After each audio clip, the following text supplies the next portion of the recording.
niseme tu, tuko na kazi kubwa mbele yetu. Natambua ukubwa wa kazi iliyo mbele yetu. Kazi kubwa kwa nafasi niliyopewa, lakini kazi kubwa ya serikali, lakini kazi kubwa kwa Watanzania wote. Mheshimiwa Spika, nchi yetu chini ya uongozi wa Dr. Samia Suluhu Hassan hivi majuzi ilitunga dira mpya ya 2025-2050, na awamu ya pili ya serikali ya awamu ya 6 ndio itakuwa awamu ya kwanza ya kutekeleza dira mpya. Na Mheshimiwa Spika, unatambua kwenye mbio za vijiti za kupokezana, mwanzishaji wa mbio hizo kipande cha kwanza asipokimbia kwa mbio ndefu kwa spidi kubwa, hata wale watakaokuwa wanampokea watakuwa tayari wamechelewa. Sasa serikali ya awamu ya 6 kwa awamu ya pili ndio inaanzisha utekelezaji wa dira ya 2025-2050. Mheshimiwa Spika, dira hiyo imebeba matarajio na matumaini makubwa ya Watanzania. Dira hiyo imebeba matumaini makubwa ya vijana ambao ndio hasa walengwa wa dira hiyo. Mheshimiwa Spika, tuna kazi kubwa ya kuanza vizuri kwenye utekelezaji wa dira hiyo, huku tukimalizia viporo vilivyokuwa havijakamilika kwenye dira ya 2025. Mheshimiwa Spika, natambua pia ilani ya uchaguzi ya CCM ambayo imejumuisha masuala yote ambayo ni kero kwa Watanzania katika maeneo mbalimbali. Na nilikuwa nafuatilia hata kampeni za uchaguzi, na ninyi waheshimiwa wabunge, kila eneo mlikuwa mkijiaziliza yale ambayo yapo kwenye ilani, ambayo ni mahitaji ya Watanzania katika maeneo yenu. Ilani hiyo imebeba matumaini makubwa ya Tanzania, na hasa kwa kuzingatia kwamba Dr. Samia Suluhu Hassan amejitambulisha kuwa ni rais wa matokeo, rais wa matokeo ya haraka, rais anayetatua matatizo ya Watanzania.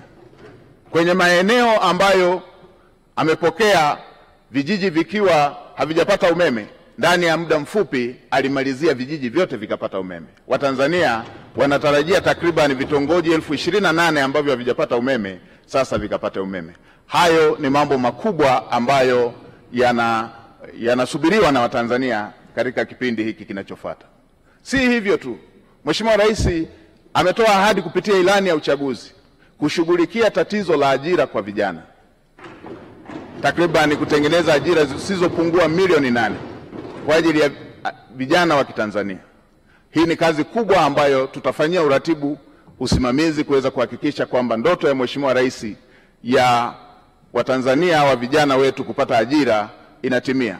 Tutaratibu mpango mkakati ndani ya serikali na kushirikisha sekta binafsi kuweza kuhakikisha kwamba dira hiyo ya Mheshimiwa Rais ya kutengeneza ajira zisizopungua milioni 8 inakwenda kutimia. Mheshimiwa Spika, pamoja na Tanzania kuwa nchi tajiri, bado tuna asilimia isiyopungua 8 ya Watanzania, asilimia 8 ya Watanzania wanaoishi katika umaskini wa kupindukia. Tuna takribani asilimia 26 ya Watanzania wanaoishi kwenye umaskini wa kipato. Niwakumbushe Watanzania, mimi umaskini wa Watanzania sijausoma kwenye kitabu, nimeuishi. Na Mheshimiwa Spika, katika maisha yangu haya, katika umri wangu huu, miaka takribani 32 nimeishi katika maisha hayo ya umaskini. Nimeishi katika maisha ambayo, kwa wale wanaokumbuka, kule vijijini mama zetu, dada zetu wakivaa gauni huwa wanajifunga nguo kiunoni. Ile nguo anayojifunga dada yangu, ile nguo anayojifunga shemeji yangu ndio ilikuwa nguo yangu ya kujifunika. Kwa hiyo kabla hajamaliza shughuli zake za kila siku, silali mpaka akalale ili nipate shuka ya kujifunika. Na asubuhi kabla hajaanza kazi lazima niamke ili ile nguo niliyojifunika ndio yeye iwe nguo ya kujifunga ili aweze kuanza majukumu yake. Ninatambua mazingira ya kulala Unaenda kuchunga, ukirudi nyumba nzima inavuja, na utakapolala inabidi ujifunike ile ngozi ili matone yale yanayoendelea kuvuja angalau yatue kwenye ngozi. Na yatambua maisha hayo. Natambua mnaenda kula pamoja na watoto wote rika mbalimbali, mko takriban 20 kwenye chungu kimoja cha mboga, chungu kimoja cha sahani moja ya ugali. Inabidi utangulize kuanza kula ugali mwingine bila mboga, kwa sababu ukisubiria mikono ya kwenye mboga iishe ndio na chakula kitakuwa kimeisha. Na natambua matatizo haya ya ajira ambayo Mheshimiwa Rais anayaongelea. Natambua maumivu ya kusoma kwa shida na ukasubiria ajira ukiwa umekosa. Natambua dira hiyo ambayo Mheshimiwa Rais anataka awapatie vijana takriban milioni 8 ajira. Natambua maumivu yake. Nilipomaliza chuo nimefanya kazi ya kubeba zege kwenye kiwanda cha matofali ili upate kipato cha siku, na mke wangu akiwa anapika mamalishe, na wakati mwingine wakati anawagawia wabeba zege wenzangu wengine walikuwa wanatoa maneno makali. Natambua adha hiyo. Niwahakikishie Watanzania hasa wa mazingira ya chini watasikilizwa kwenye kila ofisi ya umma.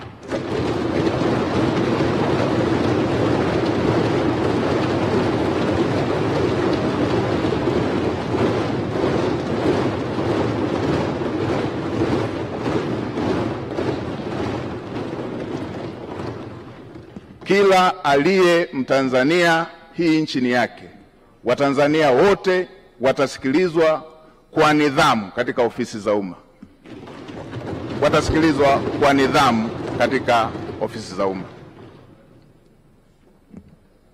Watanzania watafikisha kero zao, na watumishi wa umma watakwenda kwenye makazi, kwenye maeneo ya Watanzania kutatua kero za Watanzania.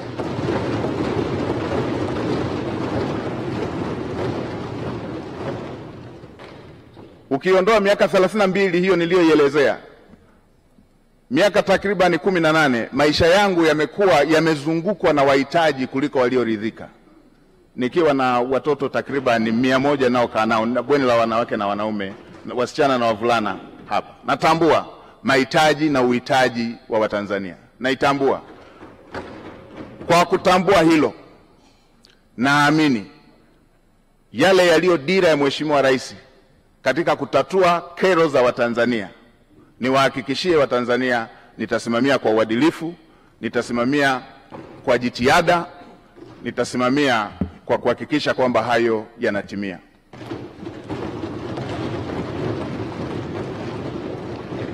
Kwa kuzingatia kazi kubwa hiyo iliyoko mbele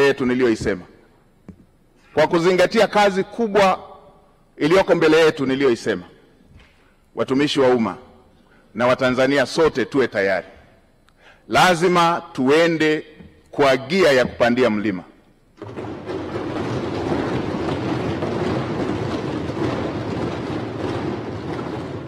Lazima tuende kwa gia ya kupita kwenye bahari yenye mawimbi. Lazima tuende kwa gia ya kupita kwenye anga lenye mawingu.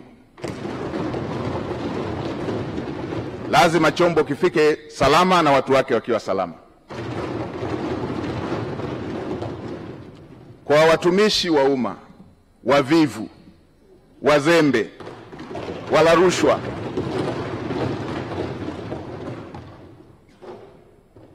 na wenye lugha mbaya kwa Watanzania, tuwe tayari. Wavivu wote, wazembe wote ndani ya ofisi za umma, nitakuja na fiekeo na rato.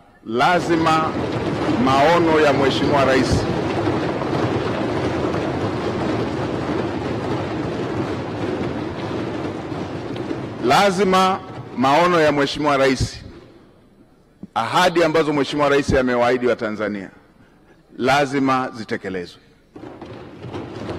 Mheshimiwa Spika, katika kumalizia, nitoe rai kwa Watanzania wote. Haya yote ambayo tunayaongea, yale yote yaliyoongelewa kwenye dira, yale yote yaliyoongelewa kwenye ilani ya uchaguzi, yale yote tulio na matamanio nayo, yale yote yaliyo ahadi ya Mheshimiwa Rais pamoja na makamu wa rais, yale yote yaliyo ahadi zenu waheshimiwa wabunge, yatatimia tu kama tutaendelea kumtanguliza Mungu katika mambo yetu kama taifa, na kama taifa letu litakuwa na amani, kama taifa letu litakuwa taifa lenye amani. Yatatimia tu kama tutaendelea kumtanguliza Mungu katika mambo yetu kama taifa, na kama taifa lina hali ya amani. Bila amani, yote tunayotamani, yote tunayotarajia, yote tulioahidiwa, yote viongozi walioahidi, yote yaliyoko kwenye dira, yote yaliyoko kwenye ilani hayawezi kufikiwa. Nitoe rai kwa Watanzania wote, tuwe na wajibu wa kuhakikisha kwamba nchi yetu ni ya amani. Tumtangulize Mungu hata kwa yale tunayoona ni magumu, ili tuweze kuhakikisha kwamba Mungu anatusaidia kupata ufumbuzi wake, kwa sababu kwake yote ni mepesi. Mheshimiwa Spika, katika kumalizia, nishukuru familia yangu, wamesimama nami mara zote, mke wangu Neema pamoja na watoto. Niwashukuru wananchi wa jimbo la Iramba, niwashukuru sana wananchi wa jimbo la Iramba, kwa sababu pasipo wao kunichagua nisingepata sifa leo ya kupendekezwa kuwa waziri mkuu. Asanteni sana wana Iramba, asanteni sana Watanzania wote. Mheshimiwa Spika, nakushukuru kwa mara nyingine. Asante sana kwa kunipa nafasi.